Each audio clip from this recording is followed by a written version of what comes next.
Salam semuanya, anak-anakku. Semoga kalian dalam keadaan sehat-sehat, tidak kekurangan suatu apapun, karena Tuhan mencukupi dan memelihara hidup kita. Mari kita berdoa.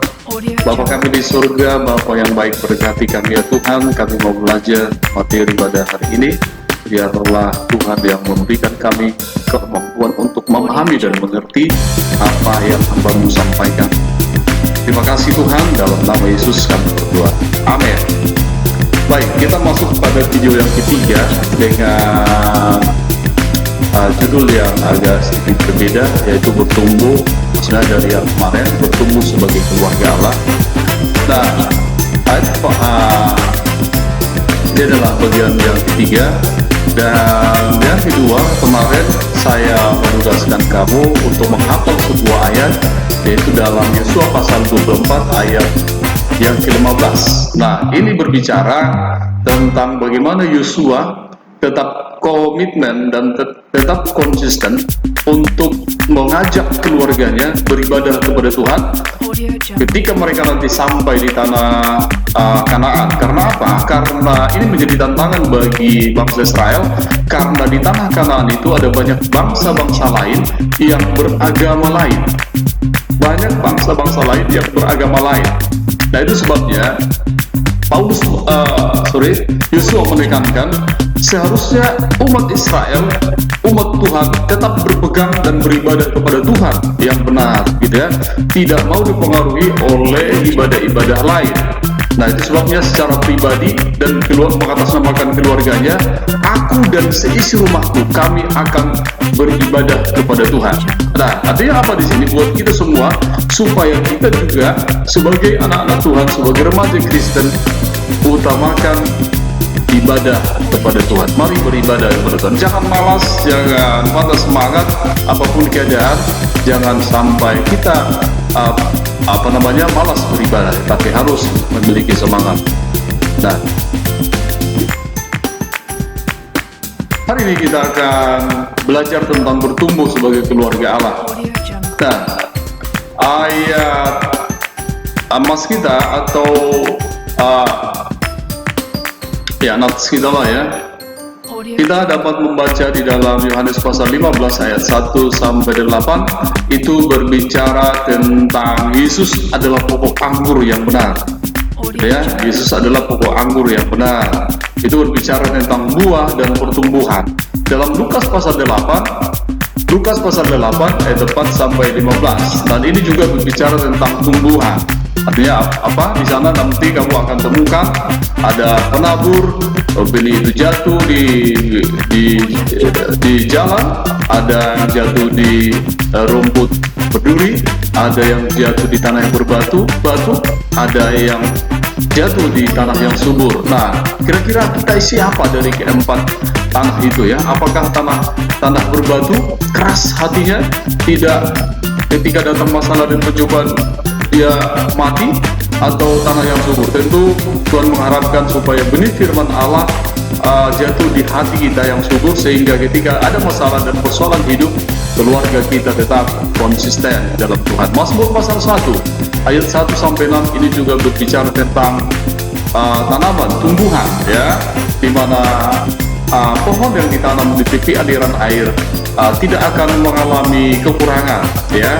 Karena apa? Karena ada firman Allah yang selalu menyirami kehidupan, sehingga dia tetap tumbuh dengan kokoh. Demikian pun kalau kita dekat dengan Tuhan, keluarga kita dekat dengan Tuhan, maka apapun masalah-masalah yang dihadapi akan bisa dilewati. Baik, adapun tujuan pembelajaran kita adalah setelah mengikuti proses pembelajaran ini, kalian dapat memahami makna bertumbuh sebagai keluarga Allah. Yang kedua, mengemukakan pertumbuhan yang terjadi dalam diri peserta didik secara individu yang dapat mempengaruhi pertumbuhan keluarga. Yang ketiga adalah memahami dan memaknai berakar, bertumbuh dan berbuah di dalam Kristus. Yang keempat adalah menemukan pesan Alkitab tentang hambatan pertumbuhan dalam Lukas 8, berdasarkan Lukas 8 ayat 4 sampai 15. Itu tujuan kita. Selamat datang bertumbuh dengan kami. Nah, seharusnya semakin hari kita harus bertumbuh kepada atau di dalam Kristus.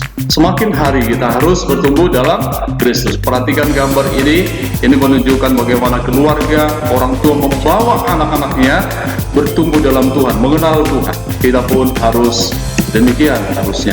Apa yang kamu pahami dengan bertumbuh sebagai keluarga Allah?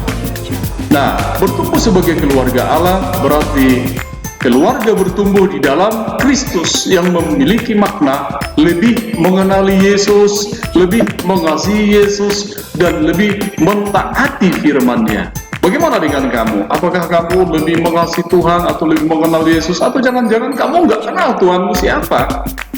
Nah, sehingga kamu tidak pernah mengalami pertumbuhan, kekristenan kamu stagnan seperti itu. Tidak pernah mengalami berbuah, tidak pernah mengalami berakar, tidak pernah mengalami bertumbuh. Nah, ini perlu dipertanyakan, ya. Nah, anak-anakku sekalian, keluarga Kristen merupakan pusat dan tujuan dari perjanjian Allah. Ingat, tujuan perjanjian Allah keluarga Kristen, ya, yakni untuk menjadi saksi bagi dunia. Perhatikan kalimat ini, bahwa tujuan Allah bagi keluarga adalah menjadi saksi, gitu kan? Apa itu menjadi saksi? Kitalah yang akan dipakai Tuhan untuk mengatakan bahwa Tuhan itu adalah sesungguhnya, Tuhan yang kita sembah adalah sesungguhnya Tuhan yang benar, dan orang lain yang melihat keluarga kita bisa juga mengenal Tuhan kita itu melalui. Tetapi kalau sebaliknya, kalau kehidupan kita tidak benar, ribut setiap hari, orang tua, bapak dan mama kita ribut, maka yang terjadi bukan kita tidak akan bisa menjadi saksi, tetapi justru menjadi olok-olokan. Karena itu di dalam anugerah Allah, kita sebagai anggota keluarga Kristen harus melakukan yang terbaik dalam membangun keluarga yang berkenan kepada Allah. Melakukan yang terbaik untuk membangun keluarga yang berkenan kepada Allah. Jadi tujuan Allah dalam keluarga kita adalah supaya apa? Kita menjadi keluarga yang berkenan kepada Allah. Ya, ada rumahnya, ada rumah Kristen, ada salib di dalamnya, ada Alkitab di dalamnya, tapi orangnya sering berantem, gitu ya. Atau anaknya macam-macam lah, kawin cerai, gitu kan. Nah, ini bukan keluarga Allah yang benar-benar berkenan kepada Allah. Nah, anak-anakku sekalian, supaya kita memahami hal itu, mari kita perhatikan lebih lanjut.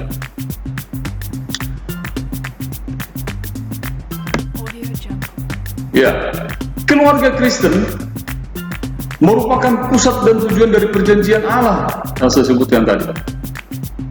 Ya,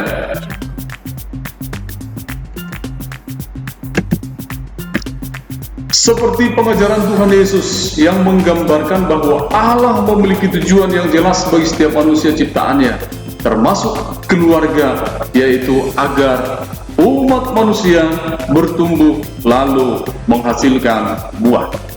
Gitu ya, kamu boleh melihat gambar ini, ya. Tuhan, ya, ini gambar, ya. Ini ada buah anggur. Bagaimana kita gambarkan, inilah Kristus sedang memperhatikan buah, gitu. Emang Tuhan mencari buah. Kalau kita tidak berbuah, itu sama dengan pohon yang tidak ada buahnya. Ketika Yesus bertemu dengan sebuah pohon ara yang tidak berbuah, perhatikan apa yang terjadi. Dia bilang, dikutuk. Nah, jadi kita harus berbuah, ya. Kita harus berbuah. Perhatikan gambar di bawah ini. Nah, ini gambar A. Ini adalah pohon anggur, ya. Perhatikan pohon anggur yang berbuah. Kemudian apa? Ada pohon anggur juga. Tapi perhatikan bagaimana bedanya, ya. Nah, kamu bisa melihat bedanya di situ dengan baik. Perbedaan pohon anggur A dan pohon anggur B. Pertanyaannya adalah, apa yang kamu lihat dari gambar A dan B? Apa yang kamu lihat dari situ? Kemudian yang kedua, mengapa gambar A lebih subur dari gambar B? Ketiga, mengapa kamu mengatakan gambar B? Mengapa kamu mengatakan gambar A lebih subur sedangkan B tidak? Jelaskan. Dapatkah kamu melihat bagian-bagian pohon dari tanaman yang subur dan yang tidak? Nah, yang kelima adalah dapatkah kamu mengaitkan dengan kehidupan keluarga? Mengapa keluarga tidak bertumbuh dan menghasilkan buah? Nah, jadi kita kaitkan ke dalam keluarga. Kira-kira kenapa? Apa penyebabnya? Apa faktor-faktor sehingga keluarga Kristen tidak bertumbuh, tidak menghasilkan buah, gitu ya? Nah, itu nanti tugas kamu mohon dikerjakan ya. Ini nanti akan saya kasih di Google Classroom. Baik.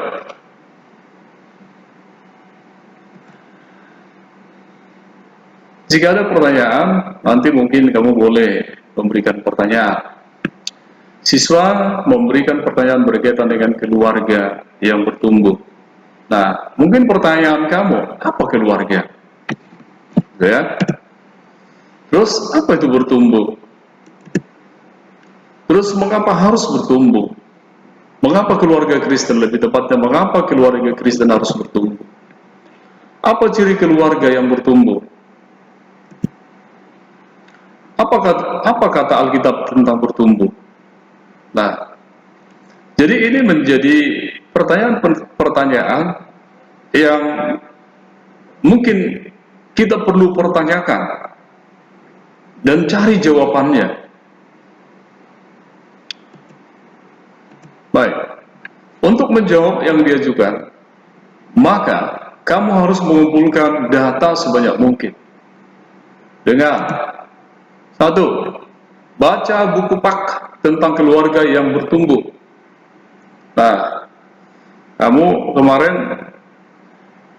kemarin saya sudah memberikan kepada kalian buku elektronik, buku Pak itu, coba diselidiki nanti, baca baik-baik, dan kemudian searching di Google dan sumber lain tentang ini ya. Kemudian saling bertanya kepada teman. Oke, saya rasa itu dulu ya dapat saya sampaikan kepada anak kami sekalian di pertemuan ketiga ini. Ya, di pertemuan ketiga ini nanti tugas-tugasnya tetap akan saya kirimkan, saya share melalui Google Classroom, dan kalian juga harus menjawab di Google Classroom juga ya. Oke, sampai jumpa. Tuhan memberkati kalian di situ. Jangan lupa berdoa, doakan saya, doakan teman-teman, doakan orang tua. Tuhan memberkati semuanya. Salam.